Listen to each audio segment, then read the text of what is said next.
Bienvenue sur Africa 24 pour cette nouvelle édition du Morning News. Au sommaire de ce journal, l'intérim n'est pas nécessaire. C'est ce qu'a conclu ce vendredi la Cour constitutionnelle au Burundi. Saisie à la suite du décès du président Pierre Nkurunziza, la juridiction a ordonné la prestation de serment d'Évariste Ndayishimiye, le nouveau président élu. Et si l'après-coronavirus se permettait de prendre le virage des énergies propres, c'est en tout cas ce que soutient le programme des Nations Unies pour l'environnement, qui estime que les États doivent privilégier les énergies renouvelables dans leur plan de relance économique. Et la prise en charge des malades atteints du Covid-19 qui nécessite toujours plus de moyens. Au Cameroun, la femme d'affaires Françoise Pouené a offert 20 bonbonnes d'oxygène au centre des urgences de Yaoundé, un don estimé à 3 millions de francs CFA. Il n'y aura donc pas de période d'intérim au Burundi après le décès du président Pierre Nkurunziza. La Cour constitutionnelle a tranché. Elle ordonne la prestation de serment du nouveau président élu. Évariste Ndayishimiye, élu à l'issue du scrutin du 20 mai dernier, devrait donc prêter serment très prochainement. Ashley Duprat et Nathalie Mo. Fin du suspense au Burundi. La question de la succession du président sortant Pierre Nkurunziza, dont le décès est survenu le 9 juin dernier, est désormais réglée. La Cour constitutionnelle a en effet tranché ce 12 juin 2020 en faveur de l'investiture le plus tôt possible du président nouvellement élu, le général Évariste Ndayishimiye. C'était tout à fait prévisible. Déjà au niveau des élections, on avait un contentieux flottant, mais qui apparemment était presque résolu puisque la Cour s'était prononcée. Pour statuer, la plus haute juridiction du pays s'est appuyée sur l'article 121 de la Constitution burundaise. Un article qui lui donnait le choix entre l'investiture immédiate du président élu ou l'instauration d'une présidence par intérim. Un intérim jugé non nécessaire par l'instance qui se range ainsi du côté du régime. L'instabilité, elle est dans les esprits, elle est dans les croyances, elle est dans la direction politique du pays. Alors, si Nyabenda avait été président, il aurait peut-être voulu rebattre les cartes et convoquer une nouvelle élection.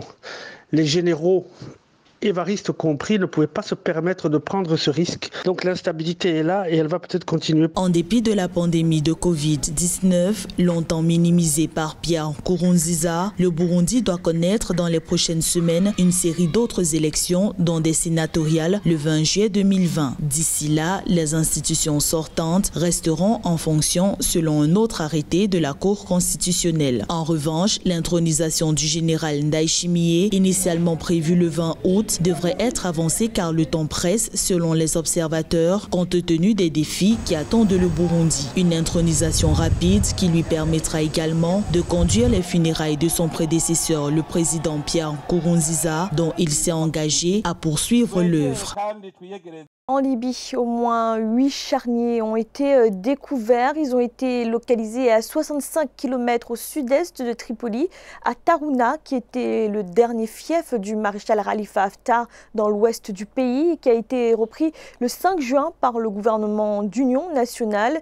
Une commission d'enquête a été immédiatement créée afin d'identifier les victimes, établir les causes des décès et restituer les dépouilles aux familles. Après l'annonce de cette découverte, la mission d'appui des Nations Unies en Libye s'est dite horrifiée et a appelé les autorités à mener des enquêtes rapides, efficaces et transparentes sur tous les cas de décès illégaux.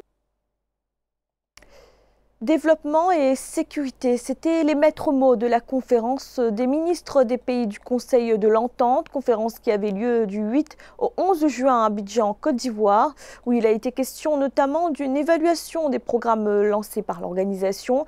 Pour rappel, le Conseil de l'Entente, c'est 5 pays, le Bénin, le Burkina Faso, la Côte d'Ivoire, le Niger et le Togo. Reportage de notre correspondant Olivier Connard. Vers un renouveau du Conseil de l'Entente, Organisation de coopération économique et politique en Afrique de l'Ouest. Les experts de l'organisation ont planché par visioconférence sur les défis à relever pour le bien-être des populations et l'évaluation des projets communautaires. Plus de 18 milliards de francs CFA ont été investis par exemple dans l'hydraulique villageoise et l'électrification rurale.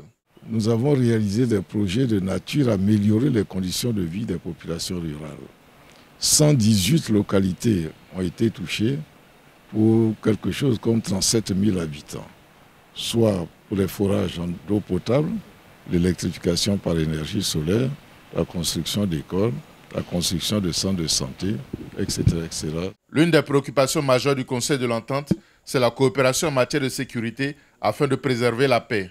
Plusieurs pays membres sont confrontés au péril du terrorisme. Nous avons un mécanisme que le Conseil des ministres va probablement proposer à la conférence des chefs d'État. Ce mécanisme permettra de consolider les liens entre les pays, notamment au niveau des services de sécurité, de renforcer la coopération entre les services de sécurité, d'améliorer déjà la gouvernance sécuritaire dans les pays eux-mêmes. En rappel, le Conseil de l'Entente est la plus vieille des organisations de coopération sous-régionale. Créée avant les indépendances en 1959, elle regroupe 5 pays, le Bénin, le Burkina Faso, la Côte d'Ivoire, le Niger et le Togo. Et puis, autre réunion cette fois de la coalition pour le Sahel. Il s'agissait de la première réunion ministérielle depuis sa création. Une concertation en visioconférence avec les pays du G5 Sahel, la France, l'Union européenne, l'ONU et d'autres organisations internationales. L'occasion de rappeler les piliers de l'action de cette coalition énoncée lors du sommet de Pau le 13 janvier 2020. Et puis aussi et surtout l'appui au G5 Sahel dans une sous-région qui connaît depuis plusieurs mois une recrudescence des attaques terroristes. Le barrage de la Renaissance, toujours objet de la discorde entre le Soudan, l'Égypte et l'Éthiopie. Les 3 pays qui ont repris les négociations le 9 juin tentent d'arriver à un compromis. Les pourparlers achoppent toujours sur la question du remplissage du réservoir du barrage. Le Soudan et l'Égypte craignent de voir leur accès à l'eau restreint. Zahra Mohamed Mouchou et Mildred Yamou.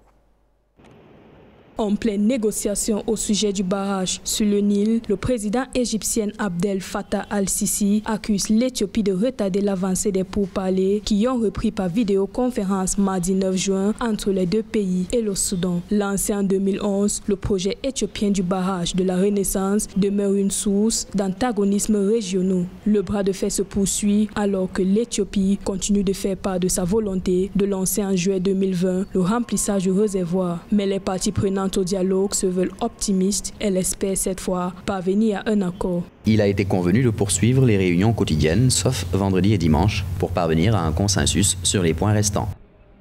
Les discussions entre l'Éthiopie, le Soudan et l'Égypte étaient interrompues depuis février 2020. La question du remplissage du réservoir du barrage de la Renaissance reste l'un des points d'achoppement. L'Éthiopie souhaite terminer l'opération en 4 ou 7 ans. Trop rapide, estiment les autorités égyptiennes qui plaident en faveur d'une durée plus longue afin d'éviter la pénurie d'eau. Les délais qui sont donnés pour le mois de juillet, ce sera difficile de les tenir parce que pour l'instant, il faut que l'Égypte puisse revenir sur la table, reprendre les négociations et voir dans quelle mesure chaque partie trouvera satisfaction pour que ce remplissage se fasse dans les meilleures conditions, que ce soit pour l'Égypte ou surtout pour l'Éthiopie.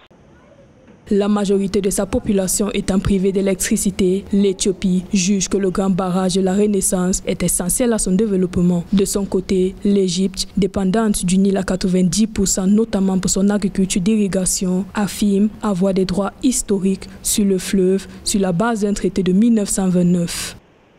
Et signe que la tension est toujours palpable autour de ce projet, l'Égypte a mis en garde l'Éthiopie contre des mesures unilatérales. Dans un communiqué publié vendredi, le gouvernement égyptien estime que le document éthiopien sur le remplissage du réservoir du barrage va à l'encontre des règles convenues entre les 3 pays pendant les négociations supervisées par les États-Unis. Dans l'actualité également, l'après-coronavirus qui se prépare, le programme des Nations Unies pour l'environnement affirme que la crise sanitaire liée au Covid-19 offre une opportunité de prioriser l'énergie propre dans les plans de relance économique. Il faut dire que depuis le début de la pandémie, les énergies renouvelables ont montré leur résilience, à contrario des énergies fossiles. Corinne Kamsefea.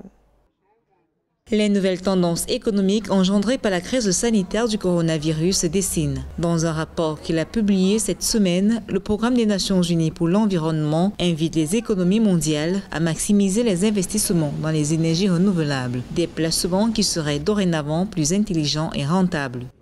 Si les gouvernements profitent de la baisse constante des prix des énergies renouvelables pour placer l'énergie propre au cœur de la reprise économique de Covid-19, au lieu de subventionner la reprise des industries des combustibles fossiles, ils peuvent faire un grand pas vers une énergie propre et un monde naturel sain, qui est finalement la meilleure police d'assurance contre les pandémies mondiales. Déjà, en 2019, le rapport du Programme des Nations Unies pour l'environnement révèle que les énergies renouvelables ont augmenté d'un record de 184 gigawatts, soit un bond de production de 12% par rapport à l'année précédente, avec des investissements en hausse de 1% seulement. La crise sanitaire liée à la Covid-19 a fait chuter l'industrie des énergies fossiles et mis en exergue la résilience des énergies renouvelables. L'accroissement des investissements dans le secteur des énergies durables doit se poursuivre et doit profiter de la phase actuelle de la crise pétrolière pour continuer la recherche, augmenter le niveau d'investissement en termes de recherche, et c'est cet investissement qui va nous permettre de rentabiliser de façon durable l'utilisation des énergies renouvelables et des énergies durables. Et suite à cela, ça va consolider la stabilité des économies. Le Programme des Nations Unies pour l'environnement fait ce plaidoyer alors que dans le cadre de l'accord de Paris, de nombreux pays et entreprises se sont engagés à atteindre une production de 826 gigawatts d'ici 2030 avec des coûts d'investissement d'environ 1 000 milliards de dollars. Et la solidarité qui continue de s'exprimer face à la pandémie de coronavirus au Cameroun, l'entrepreneur et femme d'affaires Françoise Pouené a fait un don au centre des urgences de Yaoundé. 20 bonbonnes d'oxygène offertes pour venir en appui de la prise en charge des patients atteints du Covid-19. Corinne Kamsefem. Françoise Pouené, femme d'affaires camerounaise, a répondu à l'appel lancé par le président Paul Biya pour une mobilisation générale dans le cadre de la riposte contre le coronavirus. Celle qui se fait communément appeler Mami Nyanga a offert 20 bonbonnes d'oxygène au centre des urgences de Yaoundé, un don d'une valeur de 3 millions de francs CFA.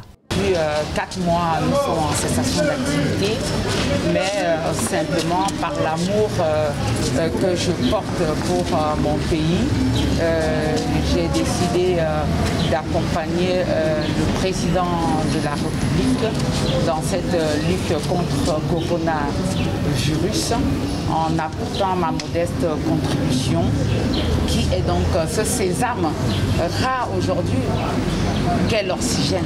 L'oxygénothérapie est essentielle dans le traitement des patients souffrant de coronavirus. Selon les responsables du centre des urgences de Yaoundé, 95% des malades internés suivent avec succès ce protocole à base d'oxygène. La pneumopathie à Covid-19 est une pneumopathie sévère et qui vous amène à l'hôpital pour un syndrome de détresse respiratoire.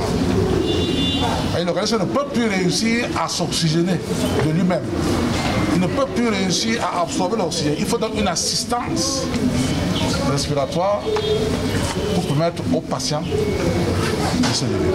En date du 10 juin, le Cameroun, qui enregistre l'un des taux de contamination au Covid-19 les plus élevés en Afrique, comptait environ 8600 cas confirmés avec un peu plus de 4800 guérisons, mais aussi plus de 200 décès. Une situation sanitaire qui appelle à une vigilance accrue et nécessite l'implication de tous.